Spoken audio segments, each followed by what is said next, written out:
د ګیلمن شهید په قبر دغه بهادر خورکۍ دغه خپل خبرې لګی شان واوري اخر پورې ودري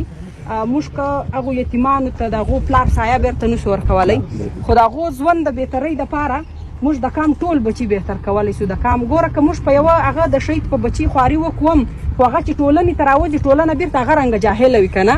موږ به دغو شهیدانو د بچیانو دپاره ټوله ټولنه سازوو ټوله ټولنه بچي واړه چې هر څوک دي د هغو دپاره به موږ لارې هوارو چې تر څو د بل چا بچی هم دغسې ولې دلته خو یو څوک هم دا ګارنټي نشي کولی چې د ګیلمن بچي یتیمان سوه د بل ملګري بچي یتیمان سو دلته ولاړ خلک وي چې زما بچي نه یتیمان کوي دا ورځ په ټولو روانه ده نو باید چې موږ دا ورځې ودرو دا ورځې نسي را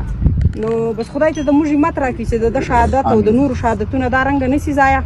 او موږ د دې خلکو چې کومه مغفوره موږ ته راپرېښه ده په هغه باندې سخت کار وکړو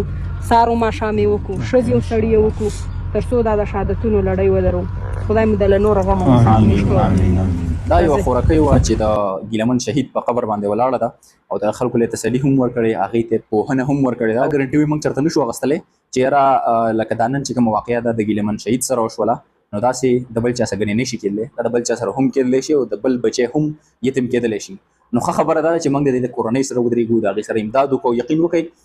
چې کومه دا سندرغاړې د افغانستان هغې دې له ویب سایټ جوړ کړی او په هغه ویب سایټ باندې دا ورکړی چې د ګیلمن د خاندان سره موږ مرسته کول غواړو نو یقین وکړئ هغه کې ما کتل بیګا په هغه کې څلور کم $1 لاک چې کوم دی دا امداد دا کومک دغه د خاندان سره شوی دی نو ډېر زیات خوشحاله شوم یقین وکړئ ډېر زیات خوشحاله شوم چې پښتانه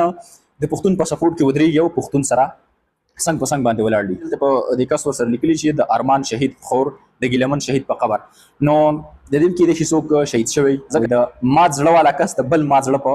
حال باندې ښه پوهېږي چېرې د دې د زړه څه حال دی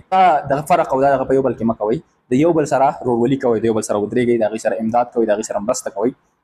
بهرحال دغه خورکۍ خبرې مې ډېرې زیاتې خوښه شي ما چې تاسو سره شریک کړم میلاویږي نو ویډیو کې تر هغه د ماما مې تر شاته راکړئ اجازه د الله په امان